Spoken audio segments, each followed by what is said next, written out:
বছরের শুরুতে আমাদের বাড়িতে হলো আজকে পিঠে, বাট পিঠে খাওয়ার চক্করে রইলো পেটে খিদে, করতে হলো প্রচুর স্ট্রাগল।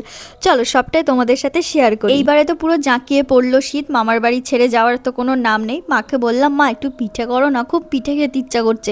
কিছুতেই মা রাজি হচ্ছে না, কয়েকটা শর্ত দিয়েছে, সেই শর্তগুলো যদি আমি মানি তবেই মা পিঠে বানাবে। শর্ত নাম্বার 1, মায়ের মাথায় পাকা চুল বেঁচে দিতে হয়েছে, দাদার পিঠ চুলকে দিতে হয়েছে, দাদার জামা কাপড় কেচে দিতে হচ্ছে। ছোটবেলা থেকে দাদার আমার যতবার ঝগড়া বেঁধেছে প্রত্যেকটা ঝগড়া মনে করিয়ে করিয়ে দাদাকে সরি বলতে হচ্ছে। এত কিছু স্ট্রাগল করার পর আজকে আমাদের বাড়িতে পিঠে হলো। ওই যে কথায় আছে না যে মায়েদের বুদ্ধির কাছে কোনো বুদ্ধি পারবে না, অয়েল ব্রাশটা আমাদের ছিঁড়ে গেছিল, তাই মা একটা আইডিয়া করলো, অর্ধেক গাজর কেটে সেটার তলা থেকে কিছুটা গোল গোল রাউন্ড করে এই যে চাটুর ওপরে এরকমভাবে অয়েল ব্রাশ করছে।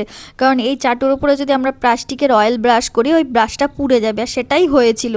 তো এত সুন্দর আইডিয়া বার করেছে, এই সমস্ত আইডিয়া একমাত্র মায়েদের কাছ থেকেই পাওয়া যায়। সর্বঘাটের কাটালি কলা মেঘা মণ্ডল ব্যান্ডওয়ালা, মেঘা তো সবার আগে টেস্ট করবে, তার আগে অগ্নিদেবকে একটু নিবেদন করলাম, তারপর এখান থেকে এক টুকরো নিয়ে সেটাকে রোল বানিয়ে দাদাকে একটু দিলাম, তারপর আমি খেলাম।